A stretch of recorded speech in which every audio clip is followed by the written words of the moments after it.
Welcome back. Hello. Nick, what are you drinking over there? Oh, I'm just drinking a can of Bomani. And what's Bomani? Oh, I'm so glad you asked, Francesca.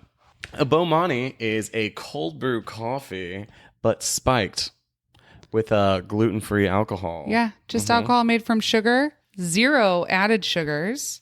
So it's 0 sugar total, and it's literally just cold brew coffee, alcohol made from sugar, and natural flavors. And we love that. We're actually at Whole Foods, and we were like, what is that? You know, they always have tastings. Love your Whole Foods for that. And so we tried it, and we're like, God, this is so our vibe. I love mixing coffee with alcohol. Yeah, caffeine and alcohol is the best vibe. It's so nice. But I can't handle a Red Bull. I think a Red Bull would kill me these days. I think a Red Bull would kill you. Yeah, there's no way I could handle that They much. add so much shit to it. Like there's bullshit all up in it. I love that flavor, though. I don't know what it is or like even like where they got it, but it like really... you would eat a Red Bull fruit snack if you could. That's a great fucking idea.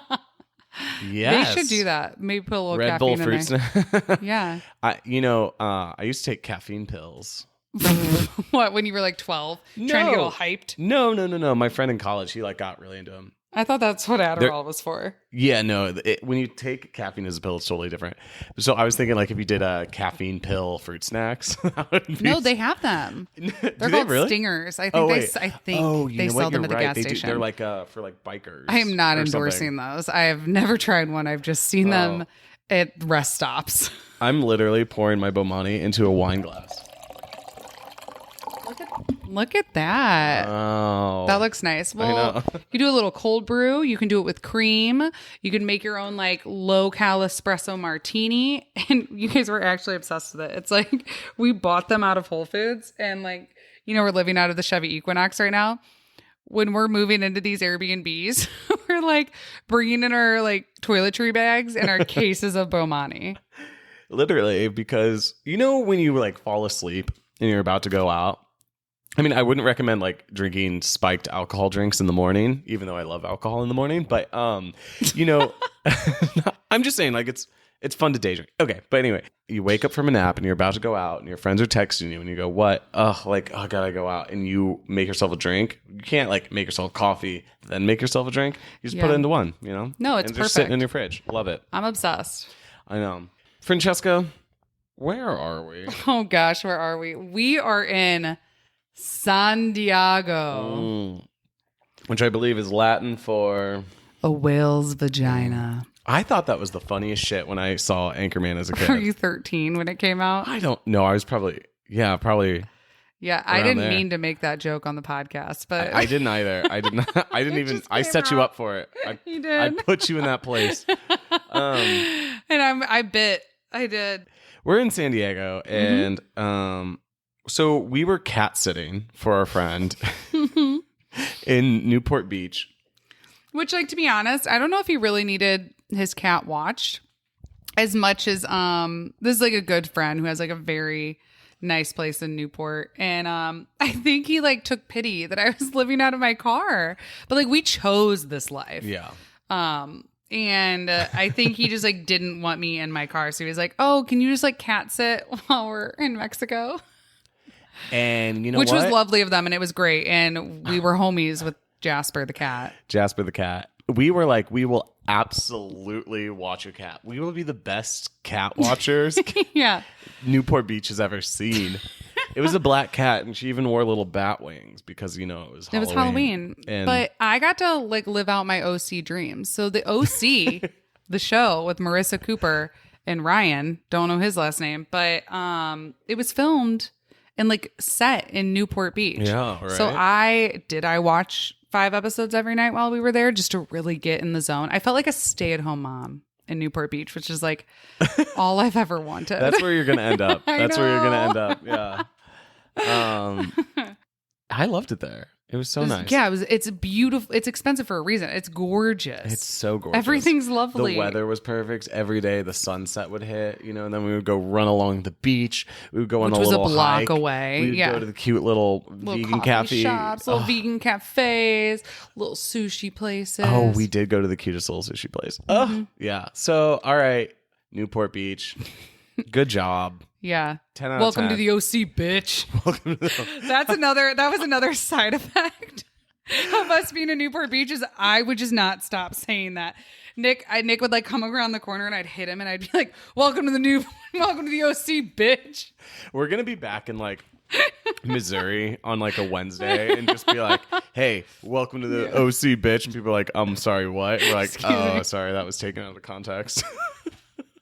Oh, I'm sorry, it's not like 2008. And we're like, not. CW show. I know. And then also, one thing that we've been learning about California, besides that it's really gorgeous, is travel tip number 5. You heard it here first from the Saucy Sibs. California has really bad traffic. Yeah, guys. So how we ended up in San Diego was that we were cat sitting in Newport Beach and we were going to go back to West Hollywood. But we actually couldn't find any Airbnbs that we could afford the day before. And San Diego is actually the same distance time-wise as West Hollywood from Newport Beach because of the traffic. So, hey guys, it just in case you were wondering, it's not a rumor. It is not. When they say that LA has bad traffic, you better believe them. I don't think anyone ever thought it was a rumor, but you guys, it's so bad. LA driving is exactly what they say it is. Listen, I'm from the Midwest and we give some little hand waves when people let us over. And I don't think the hand wave exists here. Oh, it doesn't. Absolutely not. I give a little wave and Nick goes, they don't do that. They don't care. Speed up because you're going to die. It is Mad Max Aggression Road. I'm not going to tell you I'm coming over. I'm going to get over so you don't die. You have to use your brakes to make sure people are going, you know? If you're not going 20 miles over the speed limit, you're under the speed limit. I know. Why are people on my fucking ass when I'm going over the speed limit? And not even in the fast lane or the passing lane. Man. Our friend got hit by a car in West Hollywood on West Halloween. Hollywood. Yeah, on Halloween in his costume. It's so bad. And to the point where I'm not allowed to drive. So here's a little thing about Francesca. She is actually the worst driver I've ever met. It's so bad. I don't mean to be rude. No, I know this. I can't even be defensive. It's a little bit concerning, life-threatening. I think it's my ADHD. Like, I forget that I'm driving half the time. I don't understand. I don't really understand either, but, you know, I just think sometimes I'm just like, holy shit, or you get so close to the curbs. You just love to hit curbs. You know? But you are really good at parallel parking. Excellent parallel parker. And this is my thing. Is like, that's the hardest part about driving. It's the only thing I'm good at. The hardest part. Because I can parallel park with my eyes closed. I am basically a Tesla. No. I park myself. I don't know. It just comes naturally. You did it so well the other day. So I will drive because Francesca's not allowed. And then once we have to parallel park, we'll switch seats. And I'm like, you have to do this. And then she just does it first time perfectly. And I'm like, but why? I am a parallel parking savant, but I cannot drive down the street. Like to the point where my friends, like, they're not comfortable getting in a car with me. One time you were in high school, I was in middle school. We were at Taco Bell drive-thru and you fucked up. You like hit the curb going past like where you order. Like you reversed and you hit the camera that show like the little pole over that's the camera. So then it was like facing up. So then the Taco Bell couldn't tell if there were people in the drive-thru or not. You don't remember that? I have a terrible memory. No, and I'm sitting here. I almost killed you taking you to Aquaport once. Yeah, no, this was like Aquaport days. Yeah, and I was like, yeah, but one time, remember, I turned a corner too fast and we spun out. Mm-hmm. And yeah, because it was raining. God, a 15-year-old girl driver just 16. But yeah, were you so 16? You would have been like 9. No, I would have been 10. Listen, I'm gonna be 32 in a week or 3 weeks. 3 weeks, and I will be still 26. So you're 5 full years, but older than me. Mm-hmm. But don't you love that people call you my twin? They're like, are you guys twins? And I'm like, yes. And sometimes we like to play this game of who's older. Mm-hmm. We were even talking about that the other day, like how you aren't just like my older sister, you know, that like is old, you know? What do you mean? Like, I don't know, like you look younger than me. Yeah, it's honestly like I feel like for what we're doing with our lives right now, like, hey, let's like quit our jobs and like travel around. Like, thank God I don't look old. Yeah. Because I feel like I look a little desperate. Oh my gosh. Or like, I don't know. Age is such a weird I just thing. look like a little 24-year-old. I'm just out here trying to be a podcaster. I'm 24. I don't know how to drive. Yeah. I think I think it's in my ADHD, but I think also that I lived in New York City for so long and then Europe after that. Like, I never had to drive. Right. For a really long time. I mean, that makes a lot of sense. Like, if you don't drive for like 8 years of your life, then all of a sudden then you're supposed to be a good driver. You were bad at driving, I guess, as a 16-year-old, but yeah. Mom never taught us. No, wait, that is so true. Our parents never taught us to drive. No. It was our friends. My parents called it baptism by fire. They would put us in the car. Yes, and then my first time driving, my mother made me get on the highway. I was screaming and she was like, go, more gas, faster, go, go, go. On to an interstate. And that's how I learned to drive. No, and I actually have a vivid memory. You are so right, Francesca, because so she tries to teach you in this like chaos of a way, you know, and then she like gets stressed out and then she can't do it. So she just doesn't. And so one time she put me in the driver's seat. I was probably 15 and she got stressed out. And so then I heard her talking to my dad and she was like, listen, I just don't know who's going to teach these kids because it's not going to be me. And so then my dad took me out to a parking lot and he was a great teacher, but basically who it was is I just had friends who taught me and I didn't, and I think that's why I don't think I was ever really taught to drive. I passed the driver test because I'm a really good parallel parker. No, I actually failed my driver's test, but he passed me anyway. I don't know if you ever knew that. No, I did know that. Wait, tell the story. So I like turned, I don't know, I took a left when I wasn't supposed to, and I almost killed us, and it was a whole thing. But this guy like felt bad for me, and he was like, well, I mean, I think that was like an accident on your part. I feel like you know what you're doing. And the way you can parallel park, I mean, you clearly know how to drive. And so he just passed me. Oh my gosh. But he shouldn't have. Absolutely not. I love that you passed. Can I tell my story of how I learned how to drive? Yeah. Okay, so I had failed twice. Now, I was already really nervous. No, hold up. I had failed my permit test twice, and then I passed on the third time, and then I failed my driver's license or my driver's test twice, right? So glad we're both living out of our car. I know, right? Traveling the U.S. Both of us are terrible drivers. No, so I was in Missouri. The law is that if you fail 3 times, you have to wait another 60 days or something like that. So you can't fail the third time. So I was really nervous about it. And so I was at my house and then my brother's friend, her name was Avery. She was just like, wait, you haven't taken your test yet? Why can't you drive? And I was like, oh, well, I'm just really nervous. I, didn't park. And she's like, no, let's just go do it right now. And I barely even knew this girl. She was 16 herself. She had just learned how to drive. And I was like, okay. And she was like, yeah, let's go. And she was such like a hype girl. And I was like, okay, yeah. She was like, no, I'll drive you there. Let's go. So we took my mom's car, which by the way, is a giant black, at the time it was a Ford Expedition, this giant black Ford Expedition. So we drove there and then she was like, oh, you got this. So I go in there and the cop comes and gets in the car. So you don't know the story actually, Francesca? No. Okay. So, but my mom had a Chihuahua, rest in peace, Samson. And so Samson had a giant cheetah print car seat on the center console. On the center console, right? So he gets in and he like looks at it and he's like, what is this? Like, what is this thing strapped to your center console? And I'm like, it's a Chihuahua car seat. And he's like, okay, well, I'm going to ask you to remove this. So I was like, okay. So I remove it. And to remove the car seat, you have to open up the center console and then undo the straps underneath like the lid. But when you do that, you can look into the center console, obviously. So he looks down, and in Missouri, it's also completely illegal to have a gun in your car. Okay. And most people have guns in the car. There was the gun in the car. And then, so I open up the car seat. You don't know the story. So under Mom's Chihuahua car seat was a loaded Glock? It wasn't a loaded Glock, but it was a Glock. Yeah. Why wouldn't it have been loaded? Because that's illegal.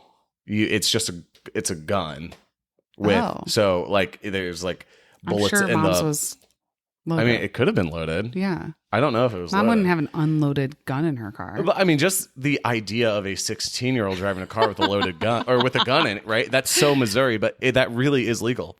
So I was like, oh, fuck. I don't know if there's a gun or not in this center council right now. And this cop is asking me to. So I open it up. I'm taking it off. And he just looks into it. He goes, whose gun is that?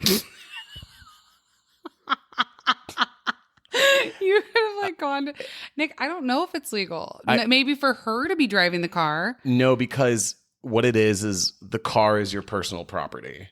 And so you are allowed to have, like, as I'm not allowed to own a car if I'm 15. Yeah. He knows that I'm driving my parents' car and that's personal property. And you don't need any laws to basically say that you own the gun. So he goes, whose gun is that? And I just go, my mom's. And he just nods. So you just slowly closed it after removing the Chihuahua car seat? Well, I threw the Chihuahua car seat behind me and I just slammed the door. So anyway, I did really well. Except then at the end of the driver's test, you have to do the parallel park. Which you're terrible. And so I did the parallel park and I fucked it up so hard. Did you not go over all the cones? No, I don't really know what I did. I just looked at him and I was like, like, here's what I did. Like, give me a gold star. And he goes, you missed by 19 inches. I was like, ooh. But I passed. Yeah. And that's how I got it. One of us passed for real, or maybe both of us didn't pass for real. I think we both passed for real. I definitely didn't. I failed. Actually, I don't know if I'd pass you now. Maybe on the parallel parking. But that's all I'm good at. But the thing is with parallel parking, you can avoid parallel parking. Kind of. You can't avoid driving down the road. I have. No, it's a wonderful skill. It is a wonderful, valuable skill. But as we were looking up Airbnbs and, we were getting one for like a week. So we found actually a really nice one in San Diego. And so I was like, okay, well, that would take us out of LA, but are we going to go to San Diego right now? Because we needed we were just working, that's kind of a work week. Yeah, so we knew we were going to hunker down. And so we were like, well, whatever. We just need like a nice place to be able to film and like has good Wi-Fi and hang out. So we found this gorgeous place. Yep. And we set out for San Diego. Mm-hmm. And so we get here and we were leaving actually Halloween night from Newport Beach to here. And which was fine because we love Halloween, but just this year just wasn't really working out with us like moving around and stuff. So we came to San Diego. And actually, can we say that we got invited to a party that Ariana Grande was at? Well, not like a name drop, but we have a friend who invited us and was like, listen, Ariana Grande is coming to this party. You should go. But we couldn't sit in the traffic. It would have been 2.5 hours back into LA and then 2.5 hours back to Newport Beach. Right. Because we had to get back to the cat. We sort of had a place to stay. Right. Because we had to get back to the cat and we could have stayed with him. It just was kind of a whole mess with us moving around. And so we were like, I don't know. Anyway, she came to the party. They all hung out and like. He's sending me. Not to like fangirl, but like a little. I'm a little upset. I mean, I think it's totally okay to fangirl around Ariana Grande. But yeah, he was sending us photos like, oh, just him and Ariana hanging out. And they're just like, and they were chilling. She wasn't like performing. It wasn't like her showing up. He was like hanging out with her. And I was like, that would have been kind of cool. Cool. Yeah. We're just watching on the cat. Stay-at-home house. I was watching the OC. No, this is that's preparing you for your stay-at-home OC mom life, It's true. I can't wait. Mm-hmm. So we show up to San Diego. It's late. It's Halloween night. And we are going to this Airbnb. And so we got there and we didn't really know how to get into the building. And so I'm rereading our email and it said that. Well, first you were supposed to get an email and the email didn't come. The email didn't come. So we call this sketchy man and he emails us a 30-page PDF. A 30-page PDF. And I'm thinking to myself, why do we need a 30-page PDF? So I'm like, here, Francesca, read this. Like, I'm trying to find a place to park. So I'm like, here, go ahead. And he emails us instructions on how to get into the building. But I wouldn't say that they were instructions. They were more like clues. No, we went on a Halloween scavenger hunt. It is the haunting of San Diego. This will haunt me for the rest of my absolute life. And it's literally a scavenger hunt around San Diego for how to get into this Airbnb. So first, he says, drive down to this lot It was 5 blocks away from where the building was. And it was a giant lot through a tent city. And there was a lockbox on the corner locked to a fence that we had to use a code to get into. He says, use the black and gray lockbox with blue stickers. 2 blue stickers. Yeah, 2 blue stickers on it to get in. I had to step over a homeless man to get to the lockbox. I honestly didn't see the homeless man when you first got out of the car, but once you got into the car, I was like, oh my God, like you just did that. Okay, so this part of San Diego, like we just want to say that there's just like a lot going on. It's a really cool area. We're kind of near the gas lamp, if you guys are familiar. And the gas lamp quarter. We find out that there's no parking at our place, but we can't park outside of this building. So then we have to find parking. So we find this like another parking lot that's blocks away. Right. And by the way, there was an ambulance. There were tent cities. There were handfuls of homeless people all around our car. And we're like, all right, well, I guess we're leaving our car here, but we just need to grab the valuables. So which is I grabbed my 3 leather jackets, my 2 hats. Francesca got our fur scarves, which you've heard about, and the audio equipment, and my dog. That's pretty much what we grabbed. And then we had to go walk through San Diego on Halloween through a tent city. Yeah. On a weird Halloween scavenger hunt. So it looked like we were dressed up for Halloween. But on this journey, which I started getting upset and scared, like, thank goodness I'm with my brother because I'm with a dude. I feel pretty safe, but I would not have been able to stay at this Airbnb as a woman. Well, that's kind of like really a solo traveler woman. There's absolutely no way I would have made that walk. It's not safe. Well, yeah. What would you have done? Are you just gonna in the night go walk through tent city I would have by had to yourself? Go find a hotel and stay for the night. Yeah, or since we showed like up here call a police escort or something like that. Like it's so, and the fact that they didn't mention that to us is also what added to our Halloween during our night, scavenger hunt, I'm also freaking out. I'm like, I am gonna write him a scathing review.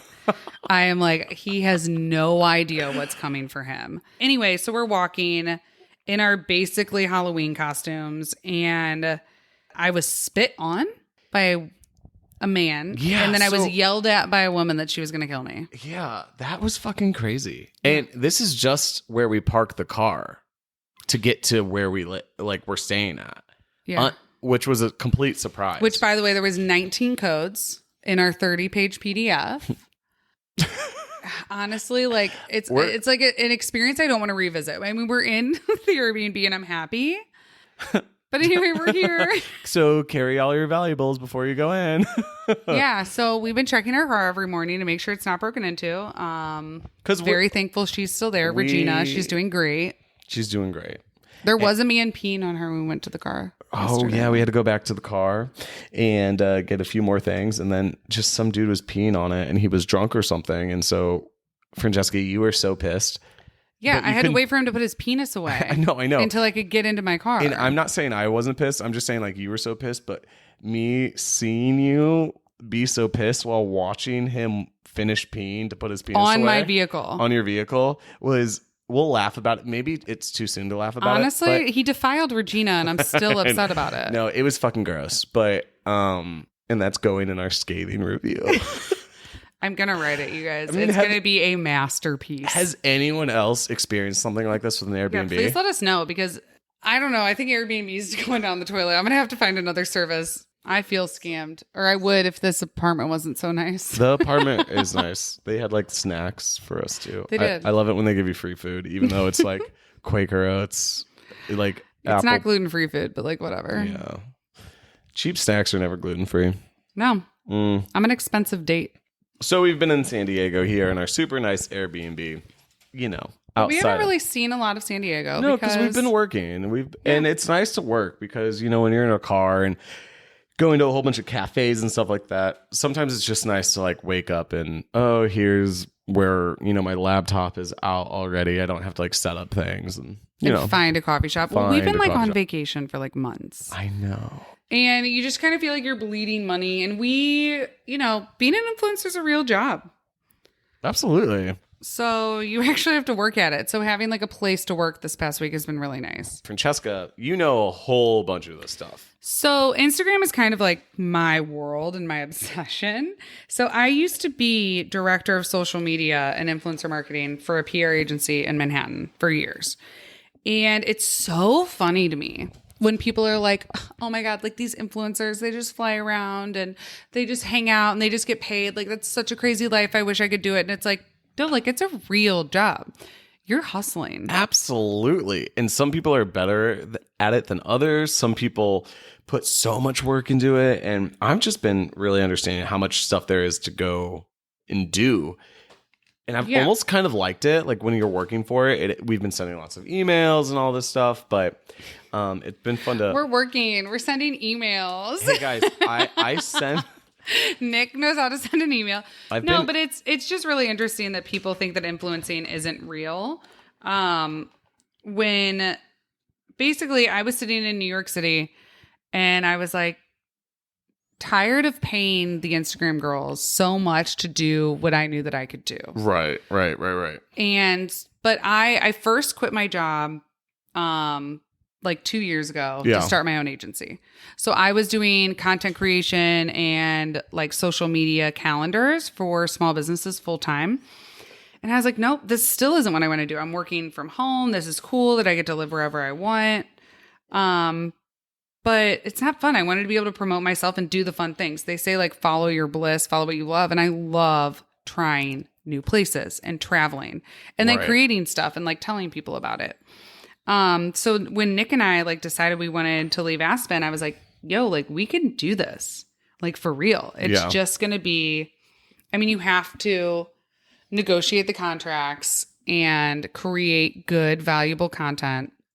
And valuable could mean anything. It could be aspirational. It could be humorous. It could be informational. But you have to do it consistently. And then you have to find people that line up with you.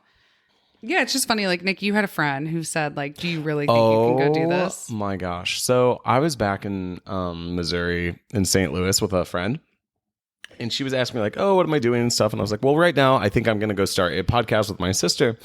And she was kind of like, I don't know. Like, I don't want to say she was shocked by that I actually said that out loud. Oh, I'm going to start a podcast. And I go, oh, what? She was like, I don't know. Like, do you really think that you have something to say that others want to hear? And I was like, what? Whoa. Like, yeah. I think a lot of people like project maybe their fears about doing something like that onto other people. Yeah. And I'm not saying I'm going to start a podcast where I will verbally outline how to cure cancer. You know, I'm just not setting out to change the world, just setting out to have fun and hang out and make something. It's like, why would you ever, like, why would I even speak at all? I don't know. It was just the weirdest thing. Fuck it. So we're out here doing it and we're having a blast. So no one wants to be seen starting from the bottom. Isn't that the truth? Yeah. Just not making. So one of our biggest things, and we've talked about, like, when you're just going for it and just doing it, is that you have to make some bad shit to make good shit. And no one wants to be seen making that bad shit. So nobody ever starts and nobody ever goes for it. Yeah. And, you know, everyone's going to have their opinions and they're going to project their own fears onto you. But you have to realize that no one above you is ever going to hate on you. It's always people below you or think like, who do they think that they can go do that? And I'm like, dude, I just don't need your shoulds, woulds, and oughtas. And you know what? Everything is cringe until it starts getting likes. Isn't that true? Isn't that true? And then you'll realize it's maybe not that cringe. You're just actually doing it. And I love supporting the other people that we've been seeing. Anybody. I will never hate on anyone that's putting themselves out there because it can be hard and it's nerve wracking. And anyone that I see out there creating anything. Yeah. And just being themselves and doing it, I have like the utmost respect for. And that's one of the reasons I know that we want to move to LA. Is that it's just more normal to be sort of like a content creator. I know it's very cliche. But it's cliche for a reason. Yeah, you know? Because it's a whole creative town of people who are out there just trying to do it and trying to make it. And it's more like normalized to be putting yourself out there and to maybe be working a job that you don't love so much to try and do it. But no, and that's why we're out here and we've been having a lot of fun with it. Although this whole week we have really we've been going through Instagram and TikTok boot camp because I knew my shit 3 years ago working full time at an agency in New York.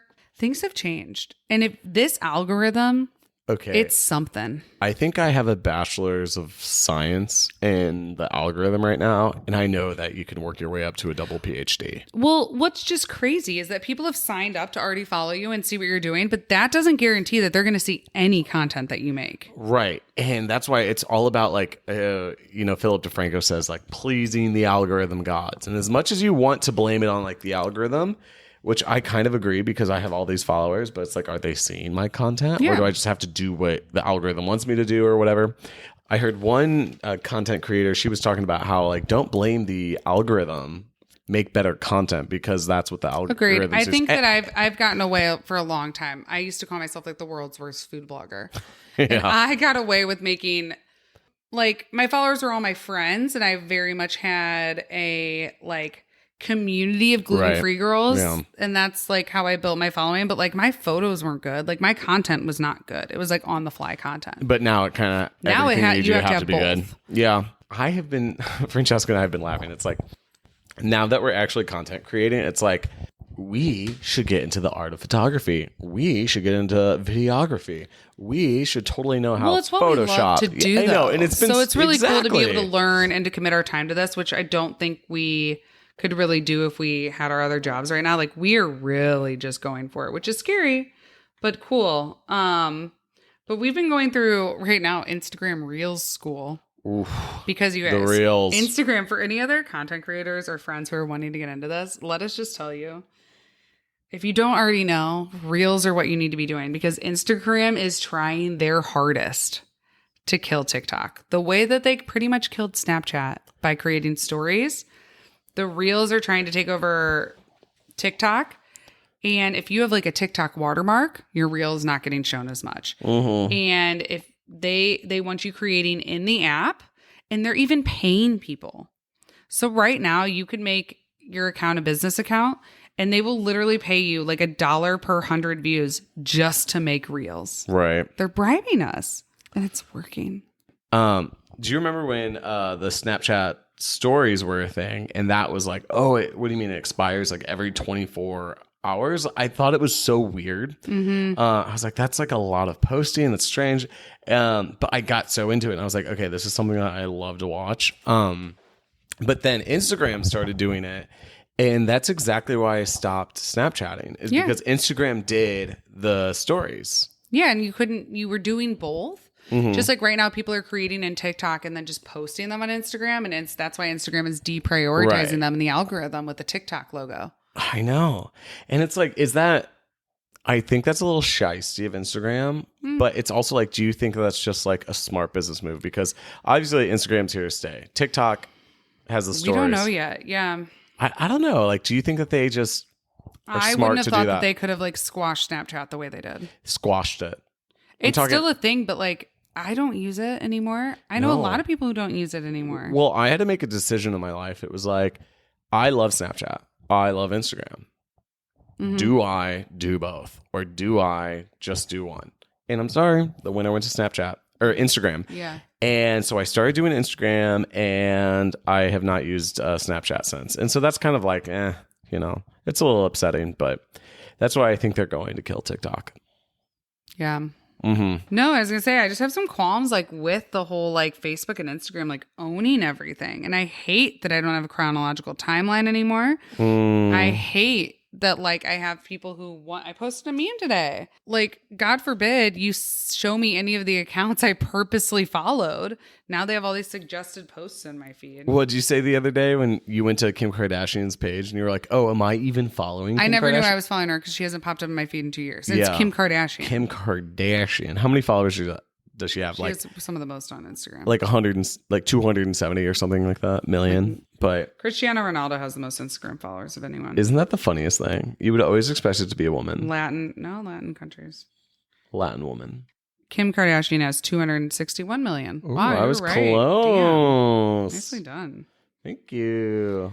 Well, you guys, we are just so excited to have friends on this journey with us as we're just going for it. And we want to inspire people to go for it as well. Just anything that they've ever wanted to do.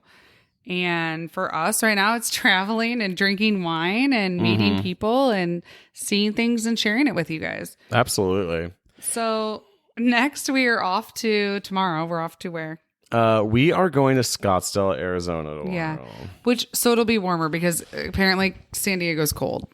It's like 55 degrees. I'm right now. freezing. It's terrible. Yeah. I was just kidding. I thought San Diego was warm and sunny, guys. What the fuck?